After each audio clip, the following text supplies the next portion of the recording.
Let's talk about the budgeting tools millennials are actually using and why most of them feel like traditional financial services have already given up on them. The apps you've probably heard of: Wallet Hub, Quicken, Monarch Money. They're not just another way to log in and check your balance. These aren't the old school spreadsheets or bank portals that leave you staring at numbers without a clue what they mean. 45% of millennials say financial providers don't even try to support their needs anymore, while over half believe those same companies have a responsibility to teach them how to manage money. That's not just frustration. That's an entire generation feeling like the system has moved on without leaving a roadmap behind. But here's what happens when you open your phone to check just one of those apps. Over half of millennials, 58%, use finance-related mobile tools daily. That means swiping through transactions, scanning for subscription creep, or checking credit scores isn't a once-in-a-while task, it's part of the rhythm of their lives. And they're not just using one app. They keep 3 or more installed at all times. 63% have multiple tools running in the background, each pulling data from different accounts. 85% link these apps directly to their bank, credit card, and loan accounts. No manual entry required. So why does this matter? Because when traditional financial education fails to explain fees or align budgets with real life, millennials aren't waiting around for a better lecture. They're turning to the tools they already trust. Now, when you connect those apps directly to your accounts, something 73% of users have done, the tools don't just see where the money goes, they start shaping how it's spent. Millennials are 84% more likely than other generations to link their financial data in real time. But here's the shift: 62% believe financial providers should act as partners in reaching goals, not just silent observers of accounts.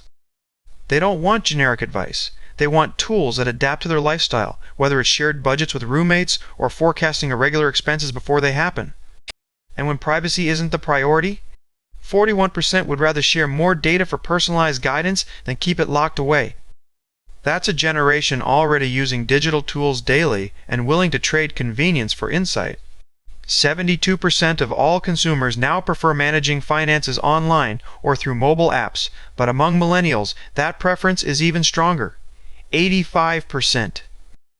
That means the tools they're using aren't just a convenience, they're replacing entire financial services. But here's where it gets real. These aren't your grandpa's budgeting programs anymore. The best personal finance apps in 2026 combine tracking with cash flow forecasting and investment monitoring features most traditional providers never offered. That's not just data access, that's predictive power. Yeah, so you've been relying on these tools for years now, but what happens when one of them just disappears? That's exactly where we are. Mint shut down in January 2024, leaving millennials scrambling to find a replacement that actually does more than track spending.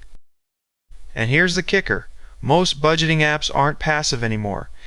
They're built with machine learning models that connect directly to your bank accounts, credit cards, and loans.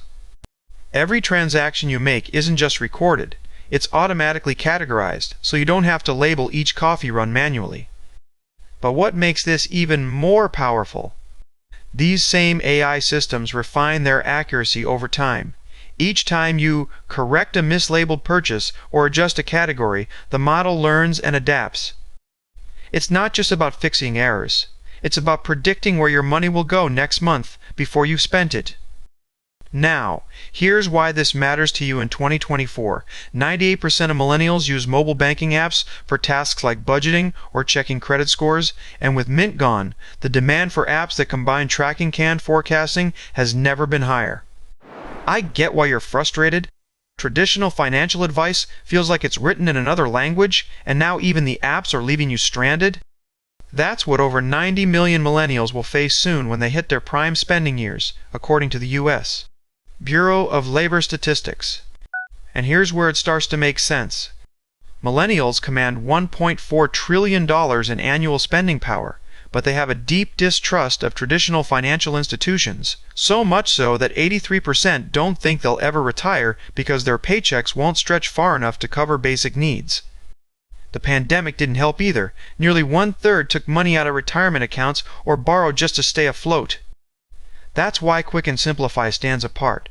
Instead of forcing you to manually enter budget categories, its spending plan automatically builds based on your actual income and bills.